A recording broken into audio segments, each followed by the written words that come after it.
Hi, this is Jonathan Mark with Flyby News. This is an update in December 2016, updated from our October 2016 update about Bart Jordan and Mars Viking 1. Bart Jordan and Mars Viking 1 is a very important project from the 1976 Mars Viking 1 mission. This is the mission that went to Mars, orbited Mars, and the 35th orbit and the 70th orbit. There was pictures taken of the Cydonia region, which reveals an ancient site to communicate to Earth about nuclear weapons and war and extinction, or the possibility of harmony. The full program will be published by Flyby News on our YouTube channel and on community television around January 2017. Our plan is to release this and try to get help in having scientists evaluate all the measures that show impossible connections with measures and numbers if Bart Jordan wasn't telling the truth. It's impossible, and all we need is to look at it long enough and see that the two moons of Mars were placed into orbit with specific numbers that go into formulas that tell us about this story of what happened in the Odyssey and the Iliad by Homer. These are all messages coming from another time that we seem to have fear of, and yet that's our greatest path to enlightenment and to a civil society. May peace prevail.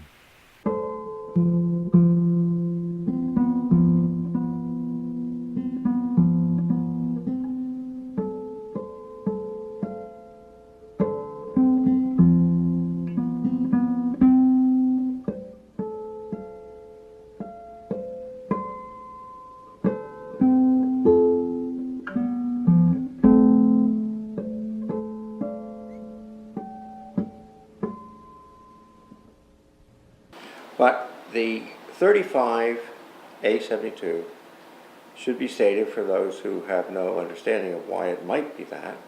It would be the 35th orbit that is being sighted and the 72nd frame of that orbit. It then goes 35 orbits further, and now we are at orbit 70 and frame 13. The A simply means Viking 1. That's all the A means. But otherwise it could just as easily be read 35.72 or 70.13 or altogether just 3572 and 7013. Those numbers are fine in and of themselves. In fact, they are what should be there.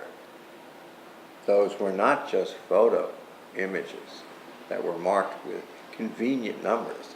Oh no, those were orbital positions that the frames were following. Orbital positions. And that means, in effect, that you have to have a 0 point, and anything that follows from there has to be programmed according to a gridding of the planet which is already established. In other words, that's a cartographic necessity. Right. Otherwise it would be sheer chaos. There's enough of that to go around. But anyway, the point is that the orbits in and of themselves had to have a centering for the vectors, the approach vectors. That's a tricky piece of business. And there had to be one image which was so powerfully stated, so easily seen from that distance of what they were from the surface of Mars, in order to apply the vector approach correctly. And that was a little bit out of sync with what's here. The face happened to be along with that as a point, and I'm not going to argue with the figure. I'm simply going to say that that's not the real issue. The real issue is what is it that's common to 35A72 and 70A13 that was a powerful enough vector locator. You have to think of it this way. What is it the real estate people say? Location is everything? Something like that. Location, location, location is everything. And in this case, the point of approach had to be on an object, as I say, so powerfully positioned that it could not be other than the centering issue. Not in the center, but the centering issue for the vectors. And that was a 5-sided pyramid, which I guarantee you nature doesn't make. Nothing 5-sided in nature is 5-sided that I know of, especially not that massive. It would cover the entire Giza Plateau and all the pyramids within. The point is, that was at 40.87 north. 40.87. Now, that is what lies between the 3572 and on the other side the 7013. But those numbers also are involved in hundreds of equations, just as they are, either with the decimal point in the center or no decimal point at all, depending upon the use. But the important point here is that even so, along came someone into one of the reporters' lives and said, oh, it's not 40.87, it's 40.868. Don't shy from this point, please. This is a deliberate distortion. Let's call it for what it is. Well, the Wikipedia claimed it was 40.75. For the face, but we're not talking about the face. We're talking about the apex of the 5-sided pyramid. I the understand. apex. That's yes, but the wrongful thing was to come along and say, no, it's not 40.87, it's 40.868. Yeah. Because any school child should know, beyond the age of 3 or 3rd grade, start again, that the 8 would kick the 6 up to 7 anyway. That's not the point. What is the 4087 doing? Well, coming from the sun side, couldn't you read that as 7804? Of course you could. And the synodic revolution of the planet Mars from Earth's position is 780 days. Till it comes back to the same place in the sky. And what planet is it? It's number 4. So, of course, the license plate could read 7804. So what's better than to locate the vector at 4087 rather, obviously. I mean, you couldn't ask for a more clear statement on the part of an ancient culture. And was it in the languages that these numbers came to you when you first discovered that north marker? Not really. That just came from being what I am, a Samanamas, and I was a child with this particular channel capacity. And the Samanamas is a word that no longer exists in Greek. Hasn't existed for a long time, but that's what Homer was. And that's what many other people were that were part of the science and the music systems and the language systems and so on. But no, I just received it as it was, and I received an image. When I was 5 years old, I saw the entire Sidonian site in its pristine form before any damage, and that was selective damage, was done. That was an extraordinary sight. I'll never forget it. It was beautiful beyond description. Now, all I'm saying is that I had it given me, just like the 3572 was given me, the 7013 was given me. I was nothing but the messenger writing it down as it came, without the least bit of understanding of what the hell it was. And I'm afraid that much of what I took down was exactly that way. The frequencies and the alphabets are a thing apart, but they're connected. They're just not in that particular calculation. Huh. What this was simply, flatly, a place in the latitude, regardless of what would be east or west of that. It was still north 40.87. And knowing that, I realized that here we have something that's a direct statement of some persons who came from Earth. That's right, they weren't aliens. They were now in an alien world. They were at Mars, putting up some things that were sign significant that they came from Earth, but they were Earthlings looking back at Earth, reflecting, looking at them. And it was a way of saying, this is where we've come because we know something is happening here that must be recorded for the family of man. So that's where that began. And the important point of that is, again, let me stress it. You had Earth's people doing this from the standpoint that would not reflect what you would see from Mars. It's rather what you would see from Earth if you were looking at Mars. And nothing like a mirror. It works wonders. You don't see anything but yourself. And when they went to the second stage of the dream, which was sometime later, I think it was maybe a fortnight apart, something like that. 14 days, I'm sorry. Something like that. But remember, I'm a 5-year-old child. I don't remember everything. The time out of mind, in this case, it was close enough for me to have in the second dream I received as this Samanamas. By the way, the word shaman descends from that in a Siberian form. Saman namas. You can hear it's a palindrome. But the version that everybody knows is shaman, which is like, a medicine man or a priest or whatever. It's descended from there.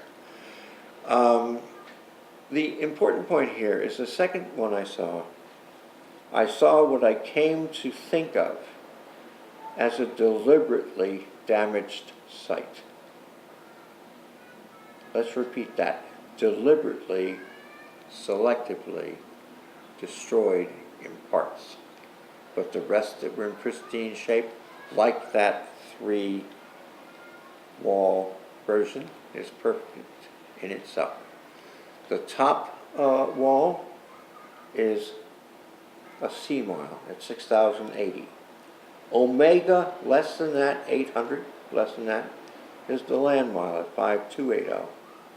And then 800 less than that is the birth mile, 4,480. And the birth mile was so called because it was the one that was hanging down, and it was also the distance a woman had to walk when she was pregnant to help with the lightning before the birth and before the breaking of the water. And they damaged that wall. It was a nuclear strike from the air. It is not damage that occurred by somebody just blowing up portions of the wall. No. And the blast shadow next to it was an identical image of the thing which is embraced by that wall next door to it, which is the alpha, that's an A, mu, that's an M, omega, which is the open O with feet, so to speak. And that's the mother, in a sense. But the alpha, mu, omega is also the basis for the Greek alphabet. Because it's there that you have the frequencies of the alphabet, which are mainstay, where the octaves occur, 2 octaves apart. I had nothing to do with the Hiroshima except to supply the correct atomic weight for the 235, which appears that way in nature.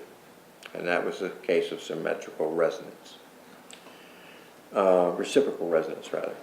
The point was that, going back to what you were asking about, I had to show Dr. Wood that I had already considered the source, in a sense of Mars being the source, and I had placed the innermost moon at 5,820 miles from the center of Mars.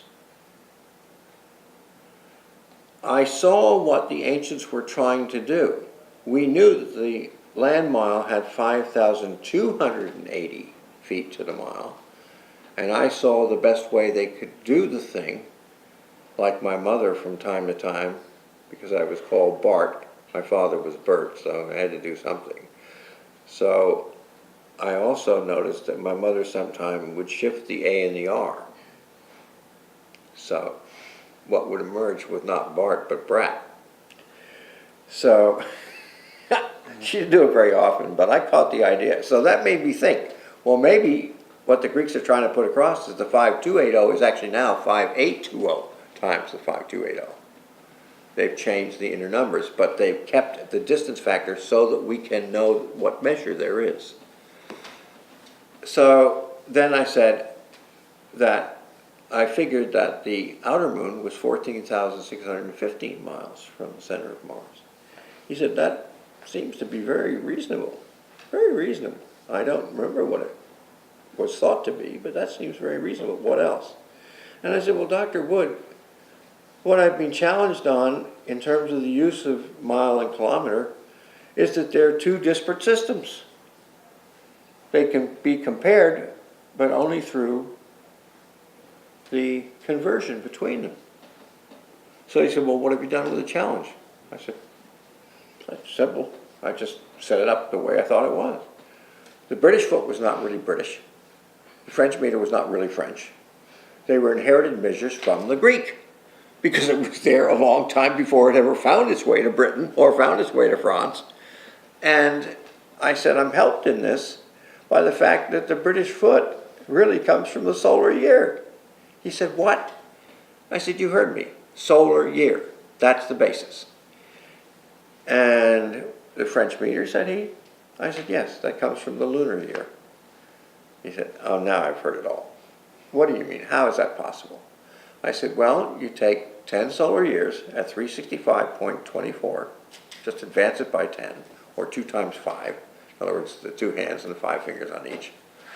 Because that's man doing the count, like counting hands on a horse, same idea. I said, and then the monkey in the middle there is going to be pi. Which pi? I said 3.1416. He said, so you agree with that? I said, there's nothing wrong with it. It's absolutely standard. Nothing wrong with it. He said, well, how did you achieve the understanding of that? I said, well, I didn't do it the way you're supposed to do it. I took 22. Well, first of all, I took 3.1416, and I decided if 3 plus 1 plus 4 plus 1 plus 6 is 15, well, somehow between 22 and 7, the 22 over 7, there had to be somebody that said a minus 5, and then a minus 5, and a minus 5 coming to the 15.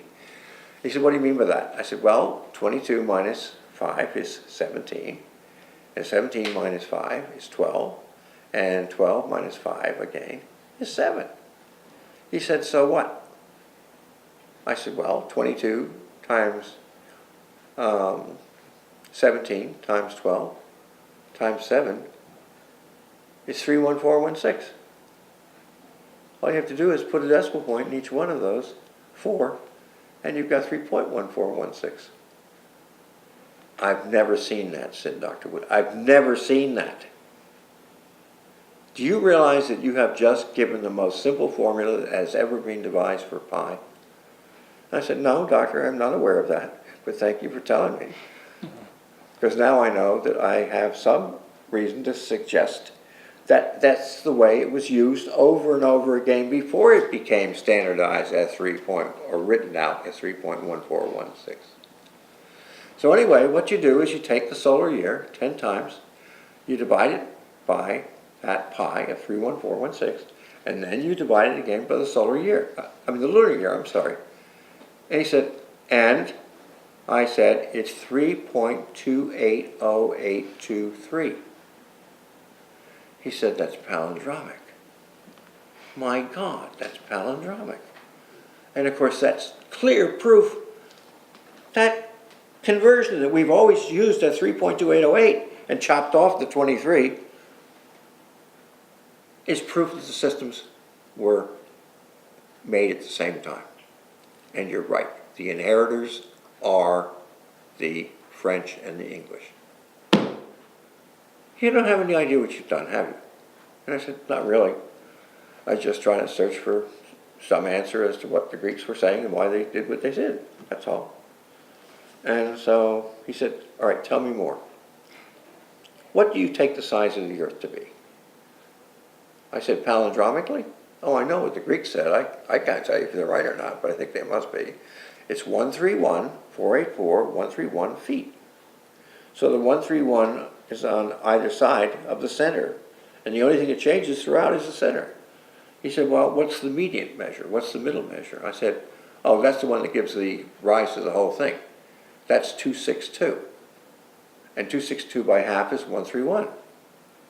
And then 222,000 less than that, just as with the first being less than the 484 rather.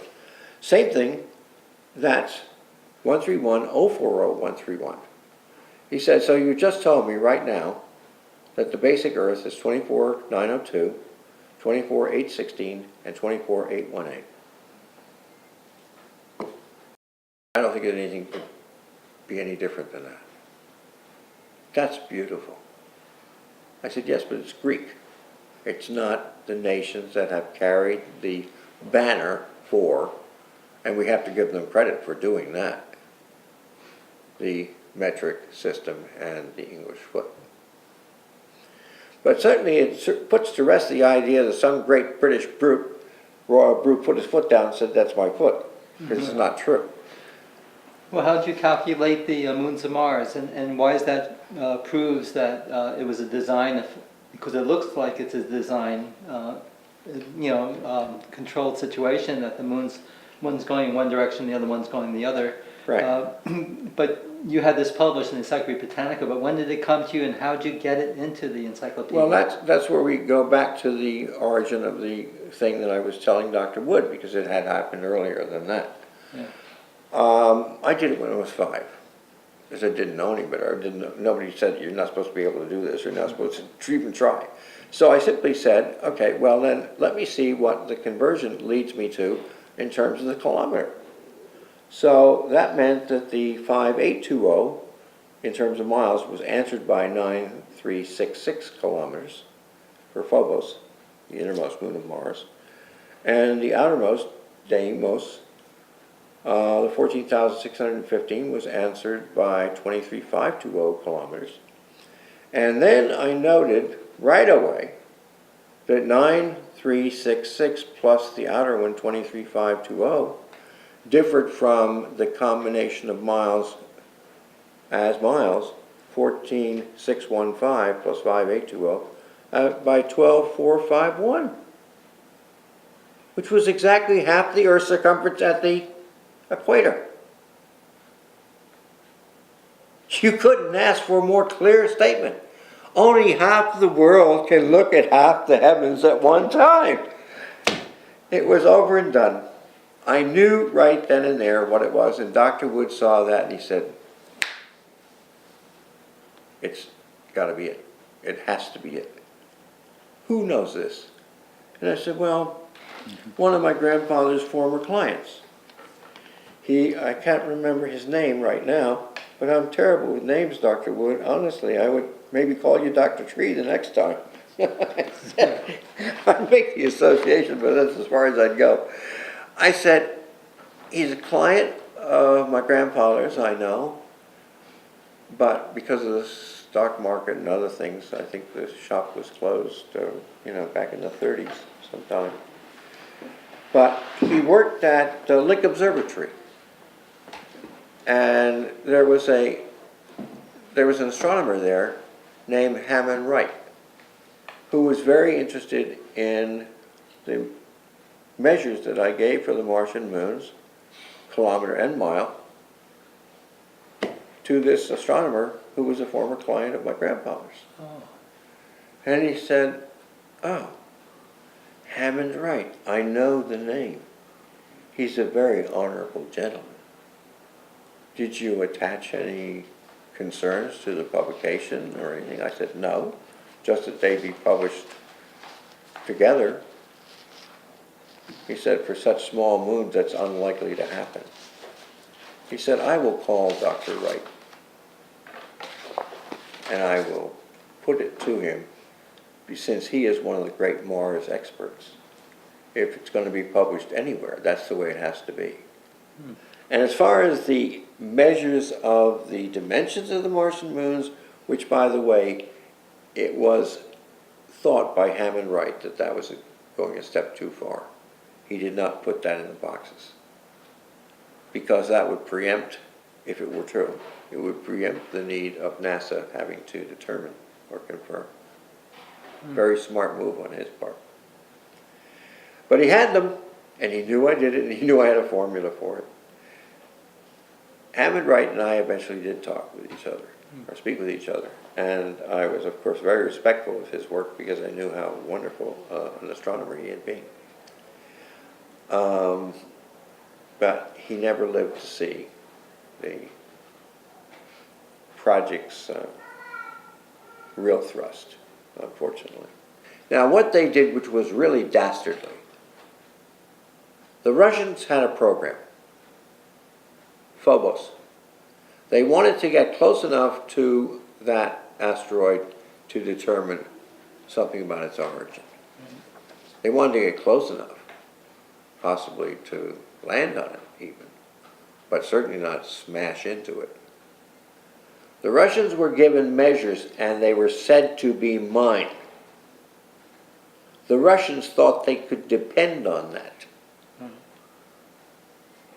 Their mission was deliberately destroyed. And our guys were looking right at their consoles and watching it happen. And tell us about when you heard about that.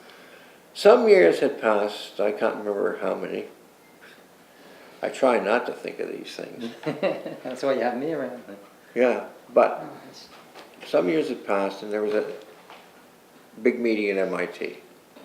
And at the last minute, somebody called me and said, Bart, would you please come, because there are some Russians that would like to talk to you. I said, well, I'd come anyway. We were invited, but nobody did that. He said, well, I'm doing it now. Hop a bus, come on down, if you can do it tomorrow. Tomorrow?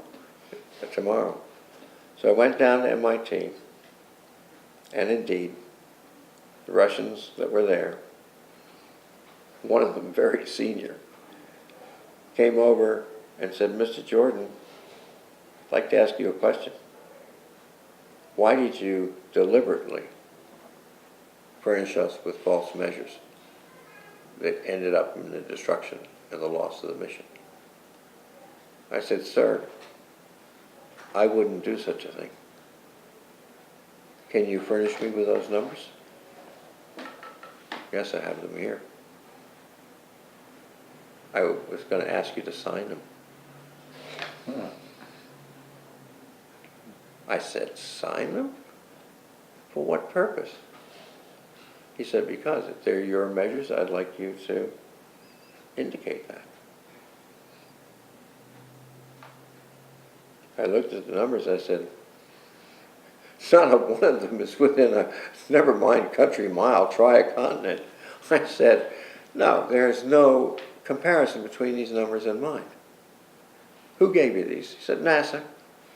And they sat right there at the consoles and looked at the whole thing happening and just didn't even crack a smile or anything, and just sat there deadpan, in effect. And then they said, oh, isn't it too bad? This guy gave us the measures, but, you know, I told you he was unreliable, turning to a colleague or something like that, you know, and they heard all that, they documented all that. So I said, well, actually, no, mine are in Britannica, and they've been there since '66. He said, they're in Britannica? What are they doing in Britannica? I said, due to Hammond Wright, an ancient astronomer who's been gone now for a bit, but he put them in there, and he kept his word. The kilometers and miles are recorded correctly. And I said, and there's no notice of their being mine, since the data taken mostly from the Naval Almanac or something such as that. Mm-hmm. And I said, but that's what, you know, I wanted. I've never wanted anybody to know what I was doing, that I was doing. I wanted the information out there, not concentration on me. I've had enough of celebrity I've seen too much of it. I've been through too much of it. My mother was one. And when I was playing, I was one. And so on. And my work with Mother Goddess made even more of one. So much so that when I was in university, my art teacher said, "Bart, you're the most active feminist I know." I could have gone through the floor. The girls were laughing in the class. Some of the guys were smiling. I don't know where she came up with that, but I had just, received quite a bit of notice for the fact of the Mother Goddess that I had reconstructed, the Le Bouc statuette from southern France. I said, but I told the Russians, I said, no, my measures are, well, can you write them out for us and then sign it? I said, oh, certainly. Can you mount another mission? He said, not right away, but we'll try. It was a very expensive mission we lost. It means a lot to us. So I put the figures down right there, and then I showed him the matter of the addition and whatnot. Right. I said, but no scientist even picked up on that. Well, we didn't even know they were there. We had no idea. And we didn't think to look because Britannica was usually quoting something from somewhere, and it said Naval Almanac, probably, as you say. We don't know. I said, I don't remember. I never went into it that deeply. And he said, but, so you are not at fault. Excuse me a minute. And he came back and he said, my colleagues want to extend through me our deepest apology. Thank you for your forthrightness, your candor.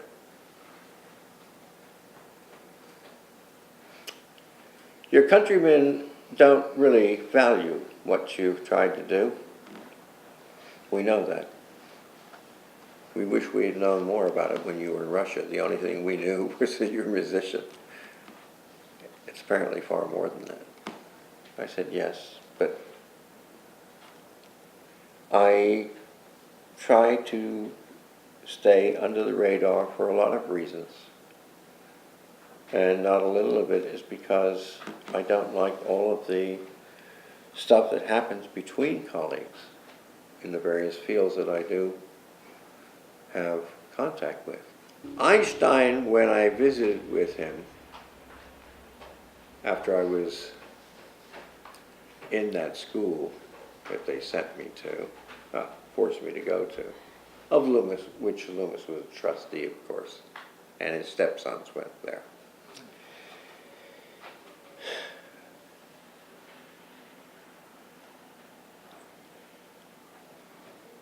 When I got there with the priest and the rabbi, who were friends, and they were both interested in science, tremendously so, and that was the basis for their friendship. One was a Catholic priest, the other was a rabbi. Both of them very young. I wouldn't go see Einstein when Lawrence wanted me to. No, I didn't want to go see him at all. He was a great man. No. But when this rabbi had a friend, had his uncle rather, who was a friend of Einstein's, or an acquaintance at least, in some regard, that the invitation came that way, I sort of couldn't refuse these two very genuine people within their different faiths coming together. That togetherness just brought me to my feet, and I said, okay, if I am to go there, I will. And so I went down with them. I was excused from the school. It was kept very secret. And I went down to visit him at IAS, that's the Institute for Advanced Studies at Princeton. And I was told the meeting was supposed to last 20 minutes to a half hour. We were together in that room for 6 hours with one glass of water between us. And that's the truth. One glass of water between us. Drink to that. I had come to the meeting with a 35-page paper, replete with footnotes, which I don't remember how many pages those were. He said, well, the main interest I have here in the moment is your velocity of light. Put it on the board, if you will. The moment I put 5, 8, 4 on the board over 3, he said, you don't have to tell me what you did. I know. And they couldn't have done it without you. They could not have done it without you. So He knew about it. Yeah. He said, I had a forecast of this paper, and he said, actually, I already had some abstracts from it. But the velocity of light was not one of them. Anyway, most of what Einstein had to say to me, he was more comfortable in German, and that was fine for me because I was fluent. What I think, though, that was most apparent to him was that my study of Aramaic had in it a potential for what came to be the investigative tools going into Viking. There's a word that they say is Hebrew. No, it's Aramaic. Even though the scholars have not hit upon that, it has to be Aramaic. The word is agmon, and the word is used to describe Moses and the bulrushes. So of course it has to be Hebrew, but no, it isn't. It's Aramaic. It's Chaldean. The point is that the frequencies of that, I could have brought them today, but I didn't. We can do that some other time. The frequencies involved there are pointedly Mars. You couldn't miss it. You got 780, you got 26 for iron. You've got exactly what was produced in, I made no mention of course, at the time, but in Nera, since you mentioned, it's exactly that same frame. Well, Einstein, when he saw that, he said, so the story itself is a way of preserving the idea that the cattail reed was not only related to what was used by the scribes to write, it was also because these are, how tall did you say? I said, on average, about 2.5 meters.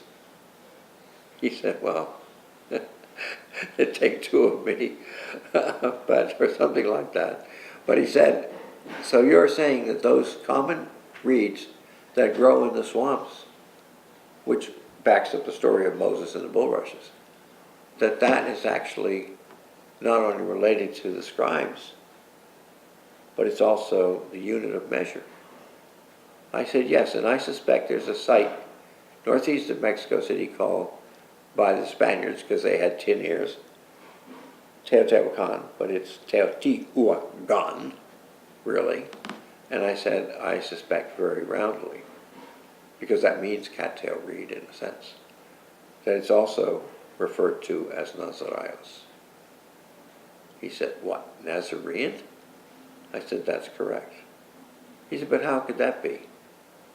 And I said, well, Dr. Einstein, it comes from the fact that it was the Basque engineers that gave rise to that great complex.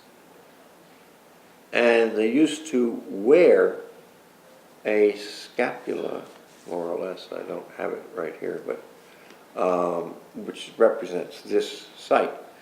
Much like priests wear scapulas now, but this was devoted to the goddess. And that's what the summary of those numbers are. He said, explain. So I launched into what I considered to be the model of what was on Mars, focused on a particular latitude, which was 4087. And I gave him my reasons for it. And he said, and you say you've seen this. I said, yes, sir, I have. And you've seen it in two conditions. Yes. One, beautiful beyond description. The other, damaged. But let me use the word selectively, because I think it applies. And these were nuclear strikes from the air. The other that was in great abundance was the destruction just done by the runaway condition of climate in the collapse of the atmosphere. So you have great piles of sand, you have wind blowing everywhere, and You probably have the onrush of water in various streams or with rivulets in the stream that came from such powerful destruction when the atmosphere collapsed. And he said, "What are you telling me?" I said, "Well, I guess I'm telling you that my life is probably going to be taken up with trying to make people aware that it's going to happen here. If we don't put these nuclear things away, Doctor, we've got to put them away, and we've got to try to survive. Man is about the only creature I know of that actively fouls his nest. For what purpose? Everywhere you look. Everywhere you look." He said, "I agree with you, little boy, but you know something? If you keep talking like this, you'll never reach manhood. They'll kill you. Because you know what you know. They don't want you to say what you know." I said, "Well, sir, we've just come out of a war. A horrible event that took so many lives. And it's not just the 6 million Jews, 13 millions involved, or more. We don't really know the count, do we?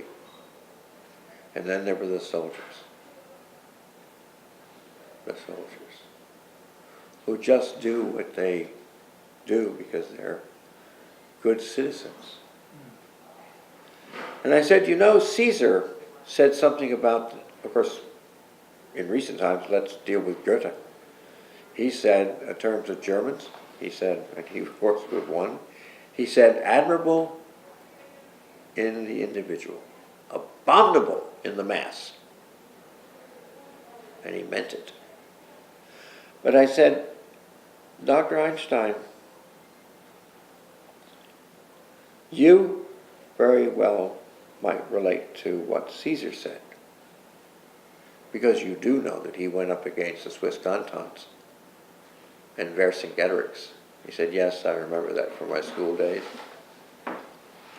I said, "Well," he said, "there was one great flaw in the German character. It was the comitatus." He said, "Well, I don't really know Latin." And I said, "It means commitment to the leader, sir. Commitment to the leader." And that's not just a flaw in German character. It's a flaw of humankind.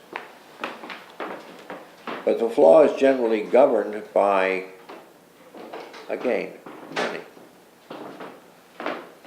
He said, which is why we have that term or that statement about money is the root of all evil. It most certainly looks more and more like that as you speak. And I said, well, it can do wonderful things, but it can also be responsible for some horrible things. And you're right, I probably will be plagued for the rest of my days.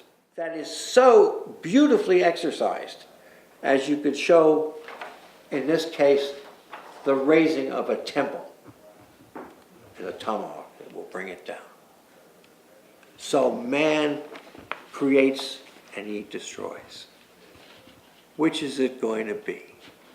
That's what, at the end of the page, that's what it asks. And like my grandmother, when she would frequently say something that we could not quite get the source, she'd say, "A little birdie told me." We know that statement. It's over and over again. Little birdie told. Well, this little birdie is the Venus formula that started the whole thing off for me at age 5. And I don't know if I think I have it. Yes, I do. And we showed it originally. And of course I did it in crayon and pencil. And I did it, but my father came up and he said, "I want you to turn off the lights." And I said, "Dad, I'm not done yet." He said, "I don't care. It's time." So we turned off the lights. When he retreated downstairs, I waited for a while. Then I took out my dump truck, which had batteries in it, put the lights on, finished my drawing, but I made one mistake. I put a dump truck away and everything else, but I left my drawing on my mother's easel. And of course her precious artwork was on there, and if any of the crayon pieces or anything had gotten on it, it could have destroyed the whole thing for her, so I got hell. Anyway, that's it. That's the dove descending right there, and that's what's in this thing because it is a formula. And this, by the way, even though I did not want it used, because it just was a weather pattern, it's not the way the design was that I saw at 5 years old, but otherwise everything is just in the same proportion as is indicated, as is indicated right there, and it is proportionally correct. That's it. So we have a decision to make. Do we continue with this madness, or do we try to stem it? As I said, this one here gives you all you need to know in terms of the direct proof going from the Manhattan Project right through to the Viking. That's it. Awesome. You couldn't ask for a more clear demonstration, reciprocal resonance, the whole 9 yards. I mean, this is proof, and it's proof of the proof. That's the interesting thing.